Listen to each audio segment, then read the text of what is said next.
Com vocês, começando Conexão MM5, na Nacional.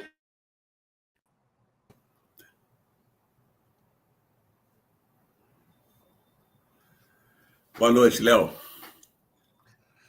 Boa noite, André. Deu um problema rápido assim, na nossa vinheta de abertura. Eu vi. Não deu para complementar. O programa de hoje, o tema do nosso programa de hoje é Trump copia Luís XIV, o Estado sou eu. Queria perguntar, Léo, já entrando direto na análise desse tema tão importante, porque não se fala de outra coisa no seu tarifaço do Trump, e que começa a entrar em vigor amanhã, né, aqui no Brasil, né? Tem negociações dos Estados Unidos com outros países também, claro.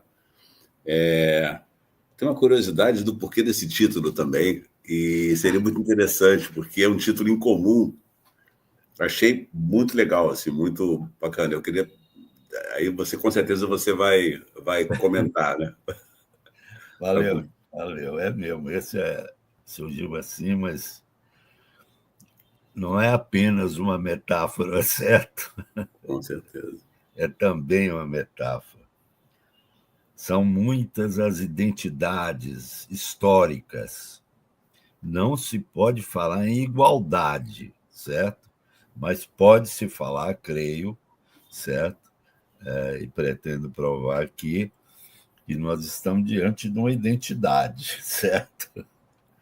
Veja bem, primeira coisa, André, eu acho que a gente tem que insistir em que a mídia burguesa, a mídia em geral, inclusive a mídia de esquerda e os grupos de esquerda, não estão entendendo quem é Trump, o que Trump está fazendo.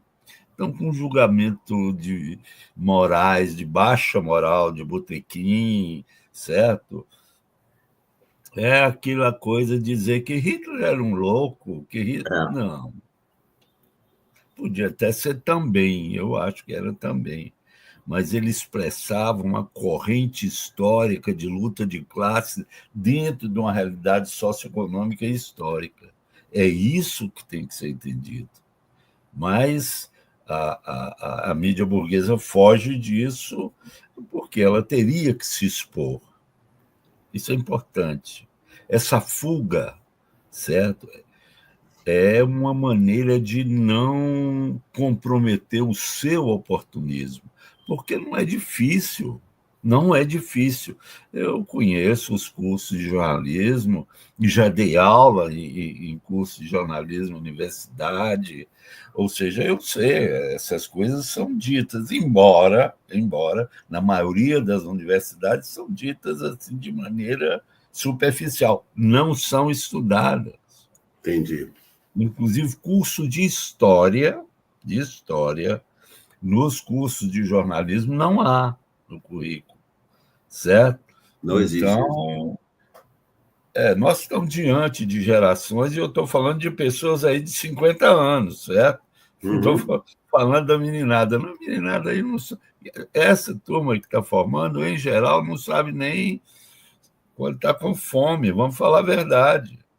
Porque, assim como a enorme maioria da classe média brasileira, ou ela totalmente, nós vivemos em circunstâncias e no quadro de heranças ideológicas que não permitem, tais circunstâncias, o desenvolvimento de um espírito crítico e o interesse, André, pela verdade. O que está em jogo é a verdade, ou seja, a correspondência entre o que se fala e aquilo de que é falado. Não existe. Isso virou subjetivo, que eles chamam de narrativa. Isso. Então, não existe. A verdade foi jogada no lixo. Esse quadro, nós marxistas temos que entender. E nós que, mesmo sem sermos marxistas, certo, aspiramos a uma transformação social que dê conta dessas contradições absurdas que encaminham o mundo mesmo para a destruição, para uma barbárie. Sim, certo? Então, é preciso insistir nisso, que nos desculpem os camaradas que já entenderam, é uma honra para nós já discutimos isso aqui antes, mas temos que dizer isso. Não estão entendendo o Trump. Por oportunismo, certo? Ou por razão de uma circunstância ideológica em que a verdade não interessa a ninguém. Interessa consumir. Ir no show de Zezé de Camargo, não sei quem, interessa ir escutar novela, interessa ver o programa do Faustão, já não tem mais, né? Esqueci o nome do outro, certo? Interessa isso, certo? Então, é uma coisa grave, esse não entendimento, inclusive na universidade. Aí sim, há estudos em algumas em Campinas, o pessoal estuda isso sério, economia, né? Há lugares, certo, que se estuda, mas são muito raros. A maioria está nessa, que Trump é maluco, que prejudica o Brasil, certo? Ou então se cai, isso de um lado, né? E de outro lado, a fascistaiada, capitaneada pela família Bolsonaro, certo? Vem com aquela coisa que não tem liberdade no Brasil, que eles querem a liberdade. Olha, você vê, Bolsonaro, defensor da tortura, coisa, né, Léo? do assassinato puro e simples.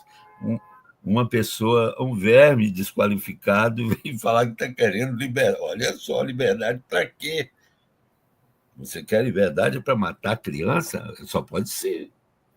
Então, entra nessa geleia geral a que nos referimos.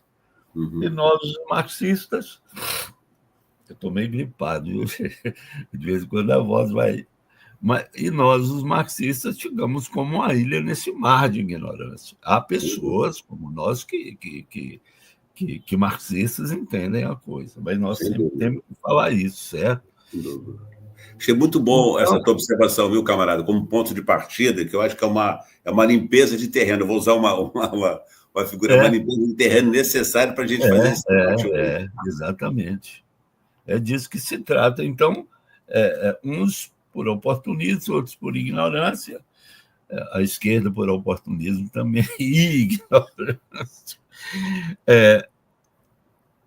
Eu vou falar rapidamente. Tem que se entender a natureza da crise mundial em que se insere a prática, vamos chamar assim, trumpista, ou o trumpismo, que é, em si, uma corrente política articulada no seu tempo, certo? O trumpismo existe enquanto princípios, enquanto objetivos, enquanto estratégia, enquanto programa. O nome disso é trumpismo. Hoje, o nome hoje, né? Mas já teve outros nomes, certo? No passado, esse tipo de comportamento diante do cenário internacional, certo? Já ocorreu anteriormente através ou pelas mãos. Quem nos falou agora? Adriano, camarada Adriano. Adriano Boaventura. Boa noite, Adriano. Mas, então, é preciso entender isso, certo?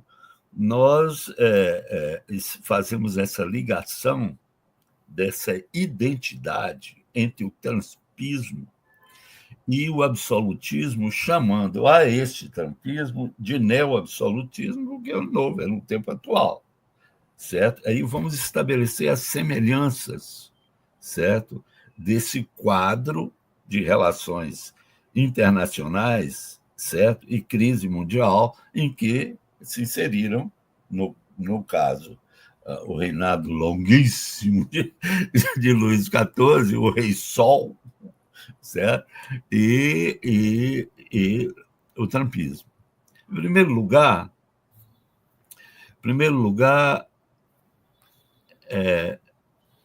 o Tiago está perguntando, trumpismo é a tradução do português para o inglês do bolsonarismo.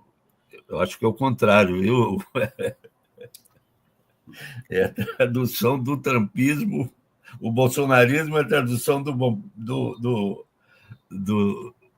trumpismo para o português. É inverso. Bem, mas no fundo mas vamos tentar avançar para consubstanciar melhor isso.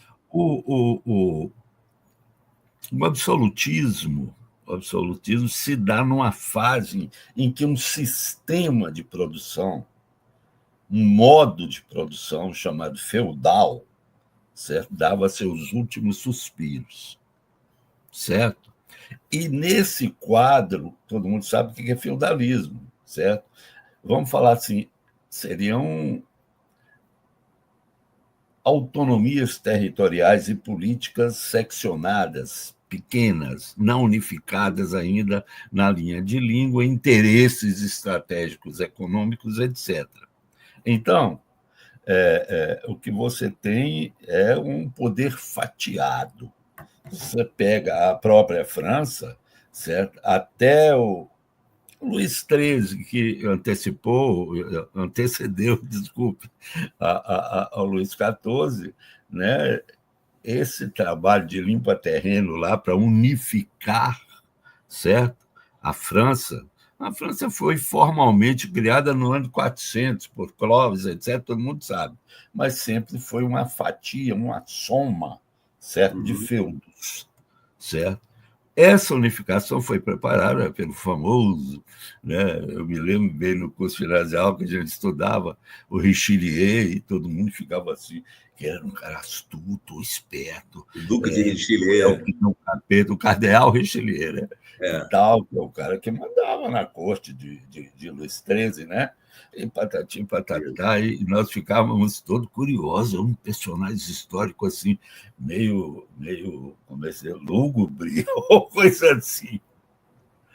Mas, então, esse processo de unificação, claro que se deu em torno de ações diplomáticas, de guerras, muitas, certo? E de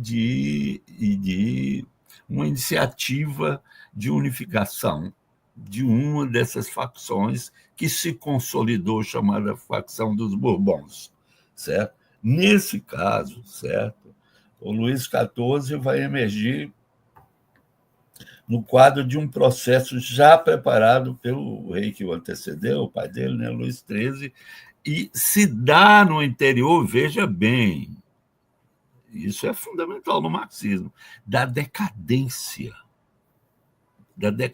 do feudalismo, que alguns autores situam como ponto de partida dessa decadência total, não apenas econômica foi antes, mas dessa decadência total na peste bubônica dos anos 1340, 330, eu não estou lembrado exatamente, mas aí, na primeira metade do século XIV, certo?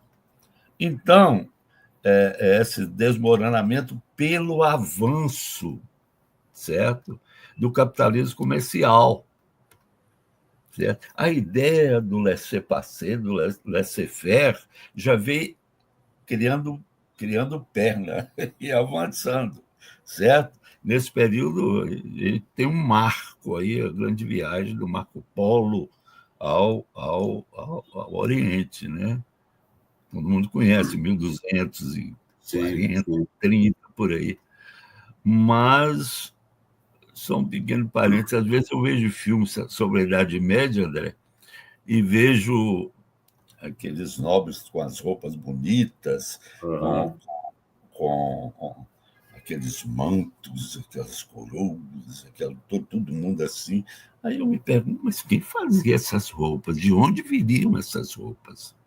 Veja bem, é importante, vinha da China, quer dizer, vinha antes mesmo que o Marco Polo tivesse ido lá. Ele só sistematizou isso como um marco, certo? Como um marco. Desculpando o trocadilho, certo? A viagem do Marco Polo é um marco, mas esse comércio já existia. Ou seja, aquelas contradições que Marx chama, né? As forças produtivas, certo? já empurrando as relações de produção. O que é a relação de produção? O que é a relação de produção? O feudalismo é uma relação de produção, certo? Uhum. Então, baseado no trabalho servil, não tem comércio, etc., ou pouco, né? Entre essas partes, o que tem vindo do exterior, enfim. É importante, não dá para a gente fazer grandes debates e grandes estudos, certo? Grandes historiadores a respeito disso, certo? Então, não dá para aprofundar aqui, mas vamos... Gente, como é que chama aquele... Gente, eu li 4 livros do cara, estou esquecendo o nome dele aqui agora, mas vamos lá. Já esqueci no programa passado, né? Mas então, é nesse quadro de decadência do feudalismo e avanço do capitalismo comercial que se erguem as próprias nações. E ergueu-se a França, mas não estava sozinha, certo? Lembra que na Inglaterra, né, também através da superação da divisão da terra, chamada enclosure, já havia um início da criação de uma rudimentar, isso no ano de 1400, rudimentar indústria que foi crescendo singularmente, indústria a partir do algodão, que depois implicou em um avanço da colonização da África, de onde vieram o carvão do Egito, e depois o Egito virou, aquela região virou uma colônia da Inglaterra, mas esses fatos estão interligados. É importante dizer isso. Então, essa emergência do capitalismo comercial também significou um tiro de largada das potências emergentes, todas elas. Aí, nesse tempo, certo? Você pode falar de Inglaterra, você pode falar de Espanha, de Portugal, mas depois elas foram engolidas, certo? Inglaterra, Holanda, todo mundo já ouviu falar nas tal, como é que é? Companhia das Índias Ocidentais, né? Mas Inglaterra, França, Holanda, Inglaterra, França. Esses três você pode chamar de onde partiu. A industrialização e a entrada da Alemanha no comércio vem bem depois, já no século XIX. Mas voltando, aí se expressa o nascimento do nacionalismo enquanto uma aspiração de uma classe dominante, exploradora, assassina, colonizadora. Aí vem esse nacionalismo, a criação do... Porque se criam esses nacionalismos, essas nações, em choque com outras. Então, o nacionalismo das grandes nações é de direita. Eu vou discutir isso aqui um dia mais tarde. O nacionalismo das nações exploradas é de esquerda. E agora? Certo? Se na Venezuela se fala em nacionalismo, é uma coisa. Se na França fala em nacionalismo, é outra. Se na Itália fala em nacionalismo, dá na Meloni. Se na França se fala hoje, dá na Le Pen. Tudo fascista. Eu voltaria a esse ponto. Mas, então, é importante dizer isso. Qual é a identidade com a situação agora? É importante, desculpa, só enfatizar, que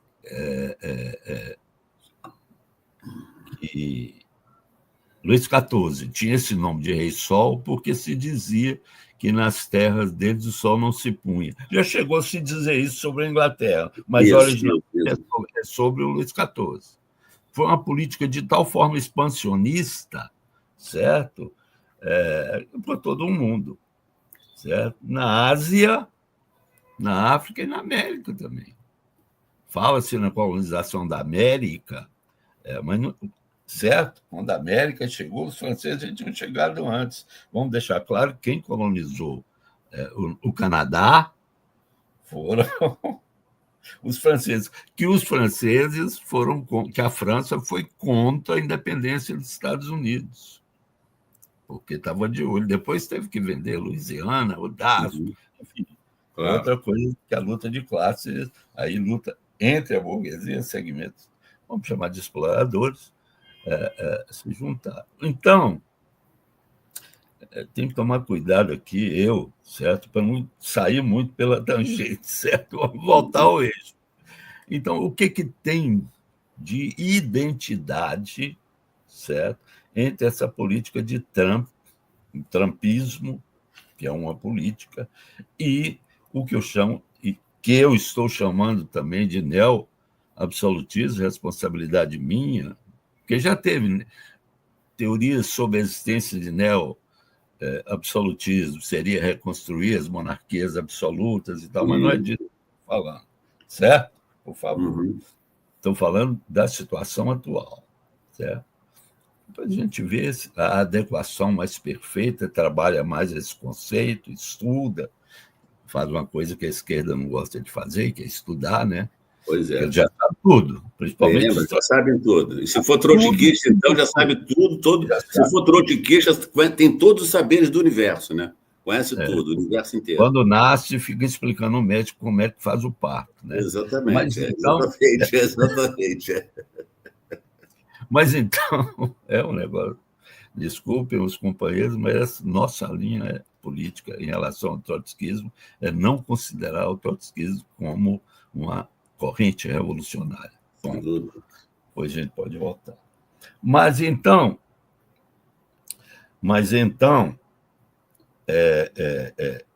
a semelhança está, primeira, na circunstância histórica de uma crise estrutural de um sistema e do outro, porque as condições objetivas aí para o surgimento do socialismo já existem. As condições materiais, as condições do desenvolvimento das forças produtivas, que para Marx vem em primeiro lugar, as forças produtivas implicam automaticamente, por assim dizer, em Marx, certas relações de produção. Portanto, como disse Engels, o capitalismo já nasceu como um espaço de instalação do socialismo. Está lá no Anti-Dürer, certo? Então, veja bem, desculpa, a gente está tergiversando aqui, mas tem que ser assim. Não, é necessário. E também, né, a emergência do outro. A emergência do outro seria o socialismo, mas o socialismo tem uma qualidade diferente de todas as outras mudanças. Do capitalismo, o socialismo é diferente das outras mudanças históricas, certo? Da sociedade sem classe para a sociedade escravagista, da sociedade escravagista, sociedade feudal, sociedade própria capitalista, certo? Então, porque vai mudar a relação fundamental entre as pessoas ao extinguir a propriedade privada, certo? Então, para o socialismo, há a exigência do Partido Revolucionário, que é as forças mais consequentes da Venezuela estão discutindo isso hoje. Espero que alguns companheiros estejam da Venezuela, espero não, tenho certeza, estejam nos ouvindo, porque isso interessa aos camaradas lá. Sem Partido Revolucionário para o socialismo, não tem. Quem quiser o socialismo sem um partido revolucionário, sem as forças subjetivas, é melhor desistir, porque não vai ter. Entendeu? Sim. E, às vezes, a circunstância histórica exige um ato de coragem, de salto na construção desse partido, como fez um tal de Lenin. Como fez um tal de Lenin. Quando não existia praticamente partido, ele fez um congresso acho que foram 11 delegados, ou 6, não sei, o primeiro congresso do Partido Operário Social Democrata da Rússia, foi realizado na capital da Bielorrússia, tinha Minsk, né? Tinha 11 delegados, eu acho. Não mais que 10, por aí. Podia ter 11. Eu já esqueci isso, eu estudei a Revolução Russa com cuidado, mas isso eu esqueci. Mas era um número... Eu já fiz reunião com mais de 20, 30, né? No tempo da ditadura, inclusive. Mas é importante, né? Sem o partido não tem revolução, mas as condições materiais já estão maduras. Então, você vê o capitalismo numa crise e a possibilidade da emergência. Como reage a burguesia? Agora vamos ampliar. Como reagem as classes dominantes diante disso tudo? Aprofundando a sua repressão. Uhum.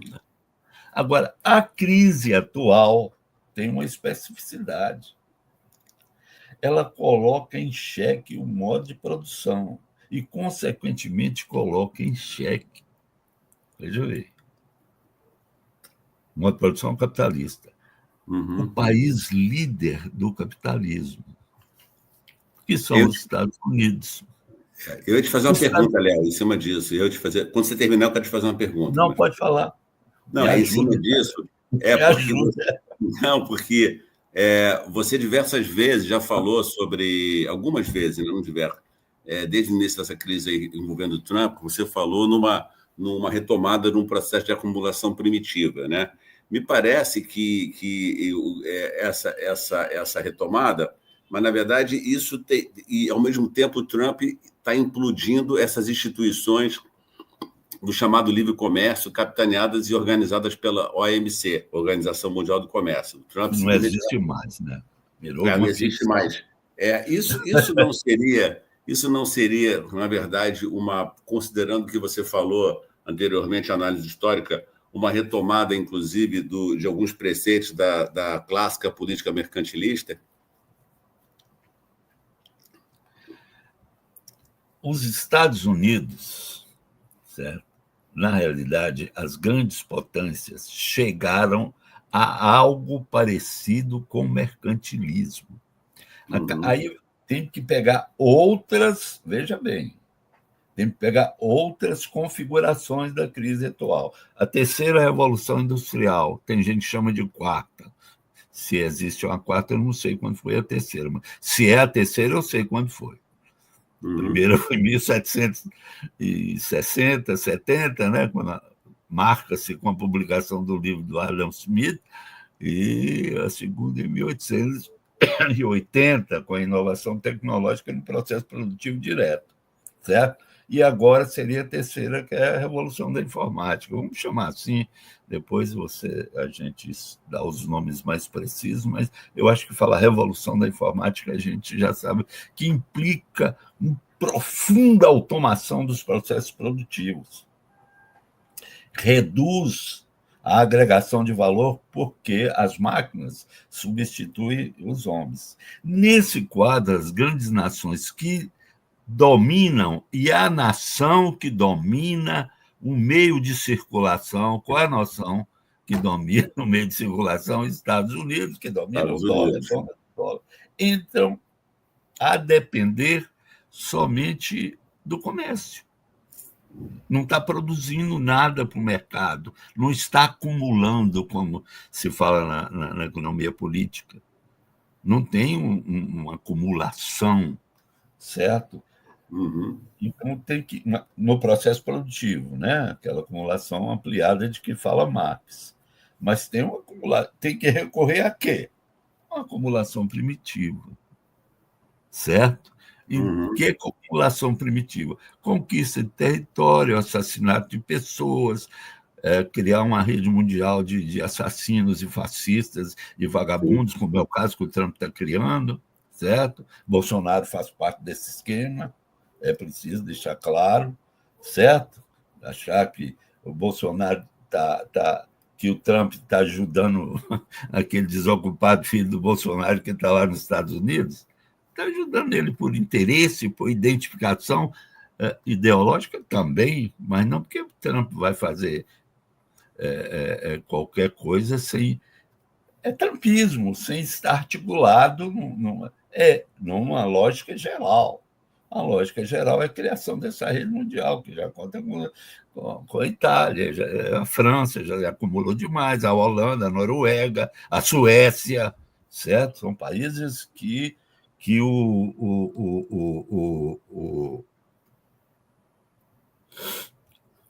avanço tecnológico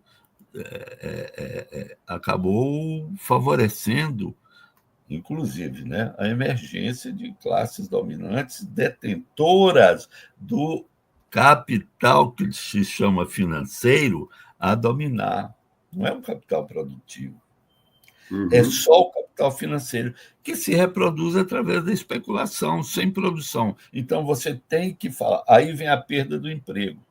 Outra lógica, por que Trump está expulsando imigrantes? Para dar emprego ao povo, aos trabalhadores dos Estados Unidos. Eu tinha estatística, mas não preparei para hoje, eu esqueço. São muitos os empregos que se perderam nos Estados Unidos, certo? Porque os Estados Unidos fazem o quê? Em busca dessa acumulação primitiva, vamos falar assim, exportar as suas fábricas para outros países, certo? Então, isso, Misael Rocha. Boa noite, companheiro. Então, o que se tem que observar é que é uma crise multifacetada, não é uma crise qualquer. Não é porque uma ação caiu, porque pegaram o presidente roubando isso e aquilo, certo? Que o presidente da empresa esqueceu de pagar o imposto, aí prenderam o cara. Não, é uma crise multifacetada, certo?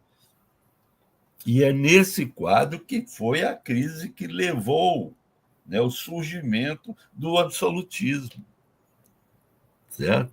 Foi da mesma dimensão.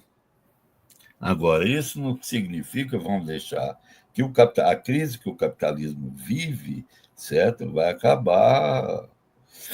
É a última fase do capitalismo. Não concordo com isso. O capitalismo, eu prefiro ficar com Marx, que é literal, em que mesmo essa crise estrutural não acaba com o sistema, que ele tem modos de recuperar essa crise antes que ela se torne recuperável. Aí entra o papel das guerras. Quem já teve o cuidado de ler o Marx antes de falar bobagem, certo? Como trotskistas, que nós voltamos, certo? Que estamos, como é que eles falam? Reta final do sistema, estamos na crise final. Pelo amor de Deus, presta atenção no jogo, certo? Então,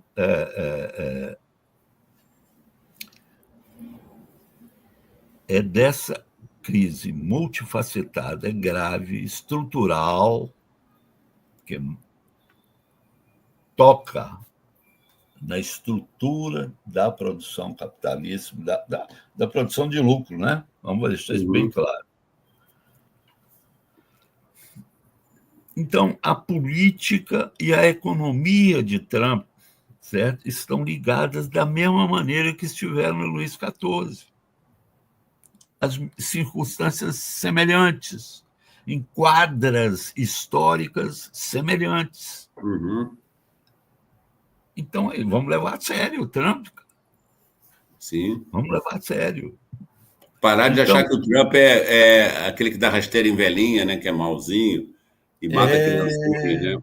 Exatamente, que fura olho de passarinho e tal, e que bota foguete no rabo do gato. Eles estão achando isso. Você olha a mídia e a esquerda, você cai de costas, mas, meu Deus, onde estamos? Por favor. Então, essas circunstâncias são muito semelhantes, certo? Você teve, no erguimento, consolidação do reinado de Luís XIV, o Elielso pergunta: a teoria da dependência não contribui para entender o tarifato de Trump? Contribui, o Elielso. Primeira coisa, uma honra tê-lo aqui acompanhando a gente. Mas, sim. mas de uma maneira indireta. Certo? A teoria da dependência fala dessas inter-relações de dependência e, fundamentalmente, do bloqueio do desenvolvimento capitalista, certo? A partir da emergência nos países explorados, nos países que chama Mauro, de periferia, dos países mais o conceito subdesenvolvido, certo? E foi, inclusive, muito bem trabalhado pelo Gunder Frank, que escreveu um livro chamado Desenvolvimento do Subdesenvolvimento. O Gunder era muito amigo do Rui Mauro. O Ivano Marini é o autor da teoria da dependência. Então, é nesse quadro, sim. Mas, voltando, você tem, portanto, essa semelhança. Na ascensão e consolidação desse Estado, veja bem, Luís XIV ficou no poder 70 anos. Na realidade, eu acho que ele nasceu em 1640 e foi morrer em 1650 e foi morrer em 1710 e 20 por aí, certo? Então, ele só com 16 anos só, com 17, que ele entrou no poder. Até ele atingir essa idade, ficou a mãe dele, que, aliás, era austríaca, Maria da Áustria, ou Ana da Áustria. Acho que era Ana da Áustria.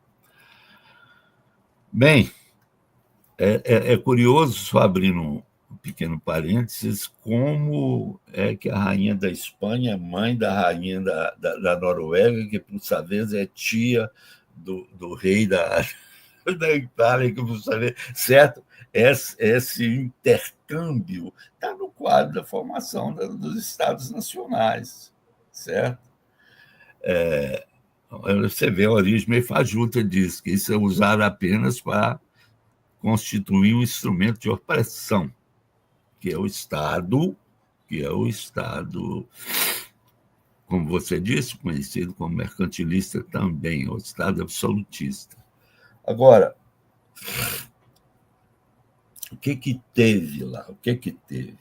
Quem inventou a política arancelária? Quem inventou essa política de jogar tarifa lá para cima, tarifas de importação e exportação favoráveis àquele país? Foi um ministro conhecido também.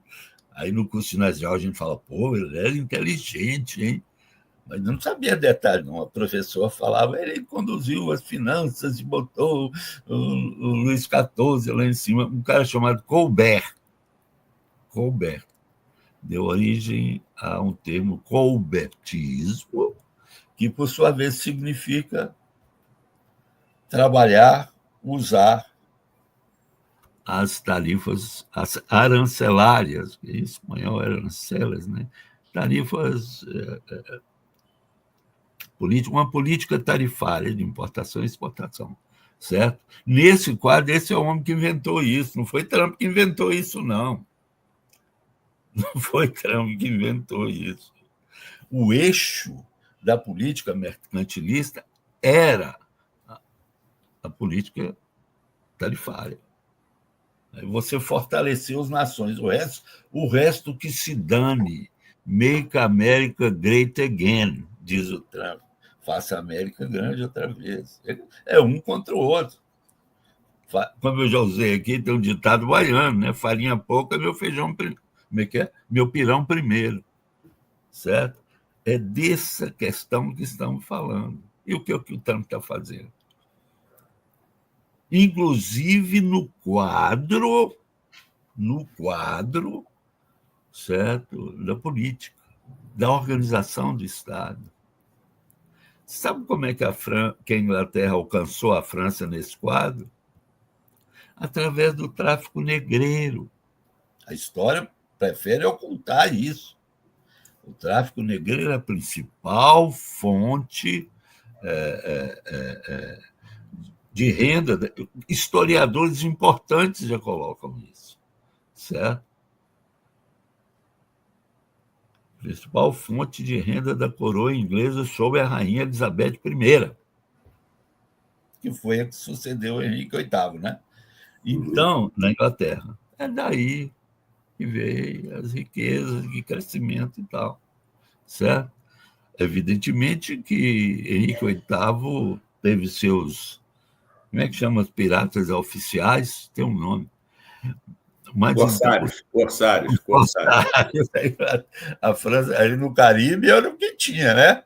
Era o que tinha. Daí que a França teve muitas colônias no Caribe. Muitos daqueles eram corsários financiados pelo governo, certo? Claro. Vamos deixar isso claro, que a Flórida já foi da França, a Louisiana foi da França. A França não chegou ali bobo, não. Ele tudo era corsário vagabundo, assassinos, ladrões. Essa é a história verdadeira. Essa é a história verdadeira. Então, a gente... Eu estou dando um nome, portanto, esse era o absolutismo. O absolutismo era a expressão da emergência do Estado absoluto mercantilista, certo? E o Trump faz isso. Agora, o Trump expressa mais a decadência do que a emergência de qualquer coisa. Ele está reagindo à decadência, que nós já falamos aqui da financiarização, né? Vamos voltar, ou seja, os Estados Unidos entraram num processo que deixaram de produzir, certo? Inclusive, a gente sabe quantas fábricas fecharam, o crescimento na indústria metalúrgica, na indústria, como se diz, siderúrgica dos Estados Unidos. Tanto é que as principais tarifas, as mais significativas, hoje estão na importação de aço e acelerados e de automóveis, que tudo é produzido no México, no Brasil, na Colômbia, na casa do... E Estados Unidos não produzem mais. Então, fica produzindo laranja. Laranja não dá para competir com o Brasil, então, que é um país agrário exportador, etc. Certo? Os Estados Unidos ia regredir, como regrediu, disputa com o Brasil para quem vende mais soja, está brincando, né? Então, é disso que se chama neoabsolutismo. Então, o Trump está se debatendo nas águas tempestuosas da crise capitalista, assim como o Luís XIV também se debateu nas águas tempestuosas da emergência do mercantilismo e fim do feudalismo, certo? Então, é disso que se trata. Agora, tentando já concretizar as coisas a partir dos tais 50%. Nós já falamos aqui, os 50% não vão permanecer assim. Uma coisa é a política imediata, a administração do Estado, outra coisa é a economia, que determina a longo prazo. A longo prazo, o que está em jogo são as tarifas arancelárias, chamadas, certo? A longo prazo. Isso é que o Trump, corretamente, do ponto de vista capitalista e dos Estados Unidos, está fazendo o que tem que ser feito. Agora, outra coisa são as tarefas imediatas, políticas imediatas, certo? Não é possível ele sustentar tarifas na casa dos 50%. Isso está dando problemas lá nos Estados Unidos e está afetando os seus aliados principais aqui. No caso do Brasil, o agronegócio. os setores mais atrasados da burguesia, os especuladores. Então, isso, eu asseguro aqui, essa taxa de 50% não vai perdurar. É aquela conversa. Eu quero te vender um produto, certo? Eu te ofereço 50, você dá 20 e nós fechamos por 30, certo? Isso. A velha negociação, a velha negociação. É isso que está sendo feito, não é outra coisa.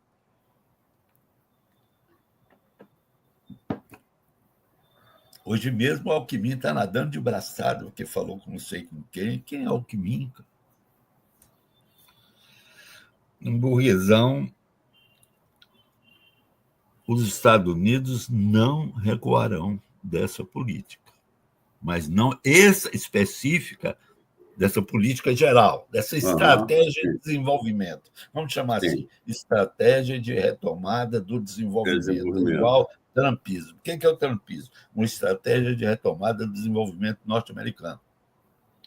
Again, como diz o outro. Vamos ficar grande outra vez. Ou seja, ficaram pequenos. Ele quer ficar grande outra vez. Já foi grande. É isso. Nada explica melhor do que esse slogan dele, né? Make America Great Again. Certo? É disso que se trata. Ele agora, outra coisa são os interesses imediatos, o jogo político, etc. Isso eu garanto. Para mim, está muito claro. Muito claro. Isso não vai permanecer. Não vai permanecer. 25%, 30% e 20% vai. Aliás, ele já tirou. Aliás, não começa amanhã, não. Começa dia 7. O decreto de hoje. Falei amanhã, dia 7, é isso mesmo. É dia 7. Ele já tirou. Tinha tarifa sobre manga e laranja, cara. Ele já tirou. Certo? E vai tirar outras. E já anuncia, teve um secretário de Estado norte-americano, não secretário de Estado, um ministro, que eu me esqueci agora o nome, já falando que é possível estudar e tal. E há segmentos importantes, Estados Unidos pedindo, solicitando, pressionando para retirada ou diminuição. É o que vai ocorrer. Mas recuar dessa política de recuperação através de política tarifária, isso não. Não vai haver esse recuo. Isso chegou para ficar. E agora cada um que se dane. Isso, assim como no passado, exige um Estado neo-absolutista. Vamos botar entre parênteses. Exige um Estado com força. A pessoa vamos dizer, com todo o respeito e todo o carinho que nós temos pelo Uruguai, que é um país de uma cultura enorme, um país que já nos deu intelectuais e revolucionários, um país com todo respeito, mas não tem força bélica. Não tem. O Uruguai poderia fazer isso, cara? Entendeu? Então, precisa de alguém que tenha a força por trás. É uma política de força. Não é uma política qualquer. É uma política de força, de armas por trás, imediatamente. Certo? Porque isso gerou, essa política do Colbert, que estava falando, gerou muitos choques. Guerra mesmo. Certo? Da França com a Holanda, com a Bélgica, com a Inglaterra, gerou guerra de 30 anos, certo? Que veio depois, né? Mas é disso, certo? Então, precisa de um Estado forte, autoritário. Essa frase que dizem, né, não tem muita comprovação histórica, que o Luís XIV falou, é que ele foi ao parlamento, certo? Esse pagamento fajuto, né, do tempo do absolutismo, ele foi ao parlamento e cobraram dele, não, porque o Estado isso, o Estado precisa fazer isso. Ele falou, olha, o Estado sou eu, tá? Então, ficou famoso no Estado. Foi nessa circunstância que ele foi fazer esse debate, conversar com os caras e tal. Ele falou isso, certo? E ele era novo, tinha 20 anos, sei lá o quê, certo? Ele falou: o Estado sou eu, certo? Então, é isso. Tem que haver um autoritarismo, o que chamam de totalitarismo, ou seja, todos os poderes concentrados, no caso, em uma pessoa. Daí que eles chamam as ditaduras de totalitarismo, que é o poder total concentrado. Certo? Então, a tendência é que as alianças das burguesias, certo? E eu acho que o Lula vai se aliar com o trumpismo, não vai demorar muito tempo, você vai ver, certo? A prevalência desses estados, não digo prevalência, mas, de toda forma, o avanço, a consolidação desses estados totalitários. Não quero ser pessimista, não, mas não tem como ocultar a realidade.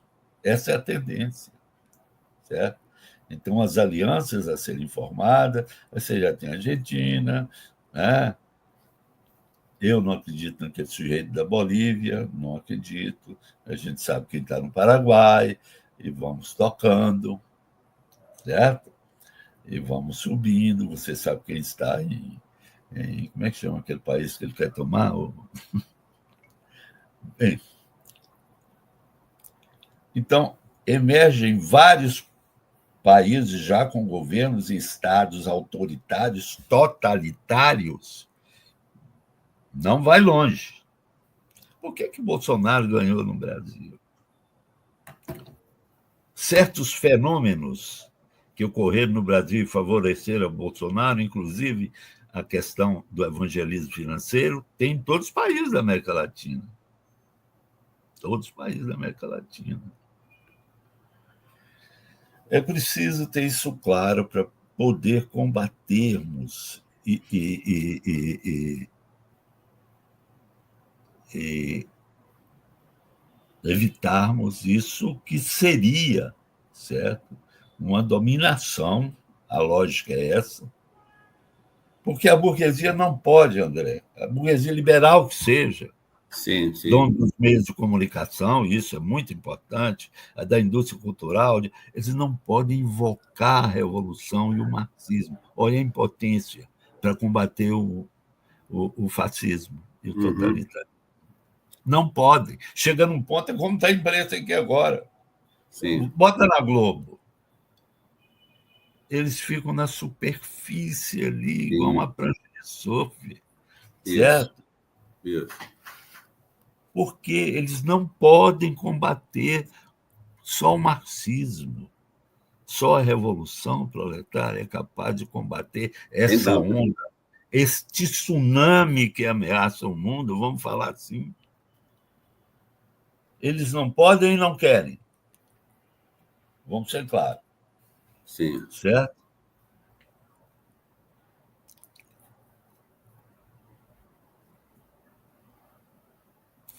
O Adriano pergunta: o que diferencia o neoabsolutismo do imperialismo?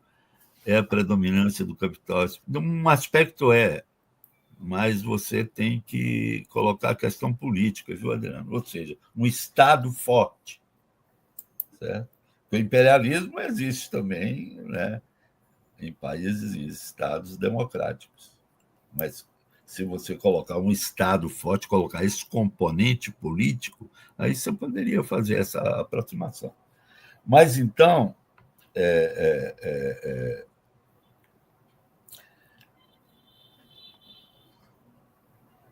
os liberais, inclusive a esquerda, André, inclusive a esquerda, essa esquerda liberal, reformista,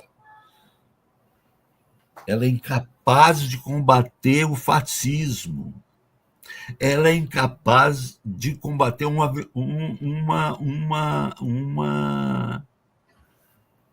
invasão externa, porque é disso que se trata.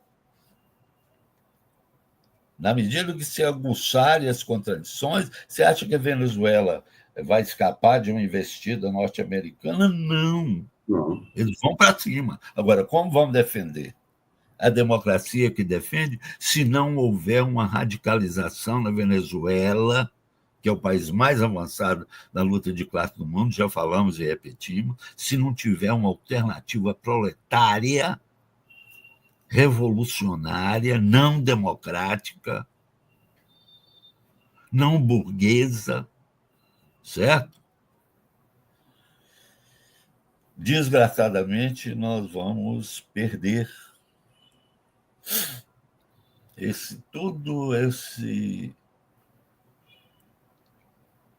toda essa força da luta de classe na Venezuela reinstalada, porque já havia bases para isso, mas reinstalada por Chávez, certo? Se caminhar pela linha do reformismo burguês, do reformismo democrático, da democracia, não vai. Não vai preservar Chávez. Porque o Chávez vive. Não, Chávez era revolucionário. Eles esquecem que Chávez liderou um golpe de Estado no ano de 1992. O famoso 4 de fevereiro. Ele não tem porcaria nenhuma de democracia. Isso é conversa de comadre, isso é conversa de bêbada, conversa de reformista.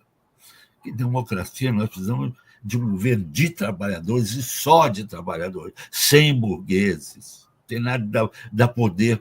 Será que vai dar mais poder para a burguesia, André? Pois é, pois é. Tem gente que diz que é marxismo e quer eleger um representante. Pois é. Quem sabe elege Maria Corina, né? Pois é. Todo mundo tem direito e tal. Ou o González Urrutia, o González Urrutia, né? O Urrutia, o Gonçalves Urrutia. É. Como é que chamava o outro? Arruda, sei lá como é que chama aquele vagabundo. Tentou o golpe em 2010, 2002. O Carmona.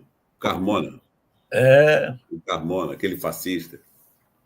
O Leopoldo Lopes, né? Aquele vagabundo, explorador de mulher e tal. Né? Democracia, todo mundo. Isso. O que faz o bolsonarismo, que é o trumpismo aqui, como o Tiago colocou, certo? O que faz? Quer livrar Bolsonaro, cara. Mesma coisa querer livrar na Venezuela. Veja bem o que eu estou falando.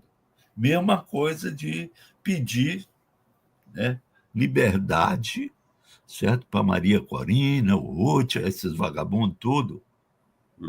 Na Venezuela, é a mesma coisa. O que pede aqui liberdade para o Bolsonaro é o mesmo que está pedindo lá para o Urrutia. O grande erro, o enorme erro que o Partido Comunista da Venezuela combateu. Não sei quando eles vão se recuperar disso. Certo? Então, vamos com calma. Quem quiser que vá, mas está cavando a própria sepultura. Nós tivemos um exemplo no Brasil, tivemos um exemplo no Chile. Sim. Quem entrar nessa lenga-lenga de democracia está cavando a própria sepultura. Vamos falar isso com clareza. Certo? Porque nós estamos num quadro mundial, numa era histórica que esses assassinos da extrema-direita estão avançando no mundo em cima de uma realidade propícia a isso. Certo, André? Vamos aqui, porque estou vendo que está dando problema na internet, sobe, desce, esses computadores. Bem,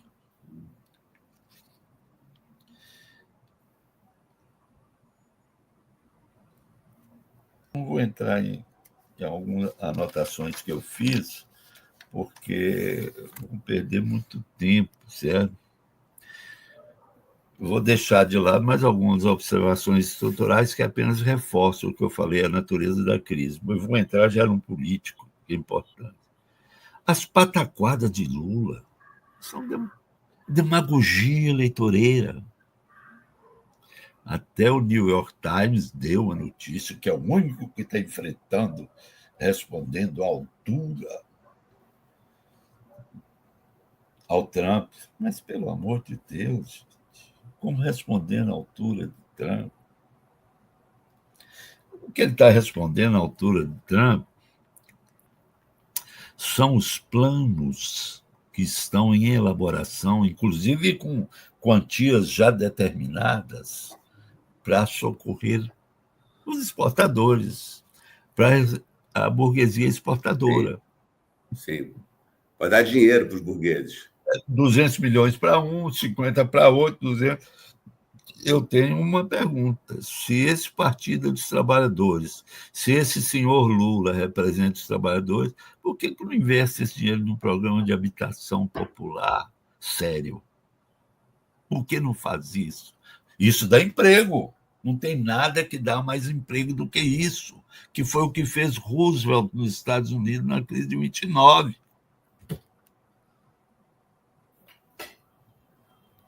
O Roosevelt chegou a uma política chamada enterrar e desenterrar a garrafa, só para dizer que tem que olhar a questão do emprego. Aqui não, pega o dinheiro e dá para a burguesia, para salvar a produção. É aquela visão que o Haddad não deixa de divulgar, que crescendo a economia, crescendo o PIB, vai favorecer os trabalhadores. Vai, conta outra piada, vai. Essa piada é velha e sem graça, certo? Então é isso. Quando fala que quer garantir emprego, nada, certo? Hoje mesmo teve uma reunião lá foi mesmo com o Alckmin, dos exportadores pedindo não só para não pagar as dívidas, perdão de dívidas, certo? Como financiamento mais, certo? A dívida do segmento privado da economia hoje para com o Estado é monstruosa. Anualmente, o Estado brasileiro, a nação, o cofre, o Tesouro Federal, perdoa a dívida deles em bilhões de reais. Anualmente. Pode pegar qualquer estatística.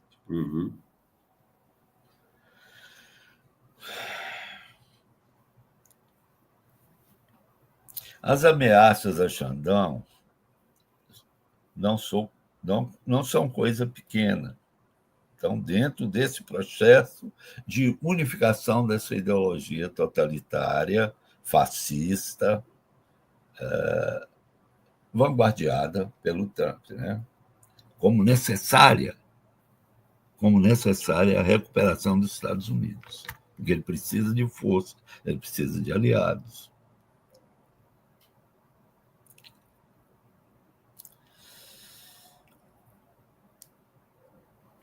Essa guerra arancelária do Trump tem um outro poder aí no campo ideológico. Isso é importante dizer. Ela reforça o espírito nacionaleiro dos exploradores, a coesão entre eles. Isso. Aí você vê pessoas ditas de esquerda na imprensa, porque o Brasil, ele não pode... Essa patriotada fajuta, de quinta categoria, né? Isso é importante deixar claro. Isso é o que esses desocupados, vagabundos, assalariados da burguesia na mídia, inclusive, certo? Vem falar, mas está prejudicando o Brasil. Que Brasil, ô cara pálida? De que Brasil você está falando? Está prejudicando por culpa sua. E pega o dinheiro e dá para empresário vagabundo. Pega o dinheiro e aplica em programas sociais e deixa esses vagabundos trabalhar, dá um emprego para eles também, dá uma enxada para eles, como se dizia na minha terra antigamente. Certo? O que é isso? Que lógica é essa? A lógica da exploração. Certo? Está difícil. Está muito difícil. De outro lado, você vê, inclusive na América Latina, certo? Perspectivas. Porque se nós partirmos da América Latina com alguns pontos já sólidos de arrancada, de alavancagem, nós podemos bloquear isso. esse tsunami aí, certo? De médio prazo.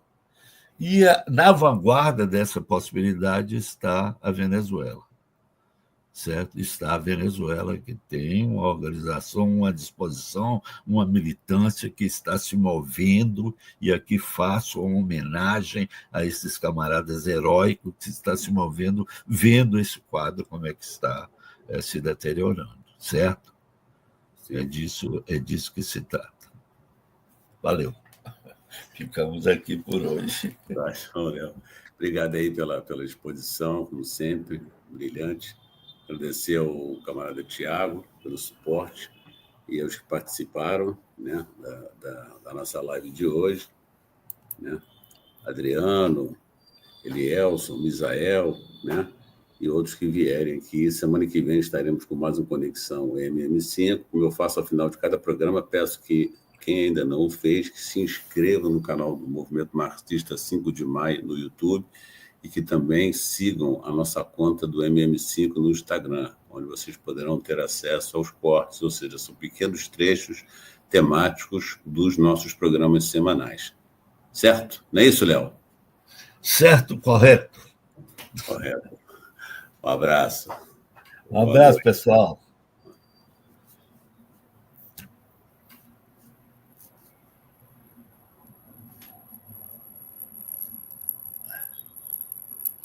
Eu me lembrei de Bezerra da Silva, que falava certo, correto.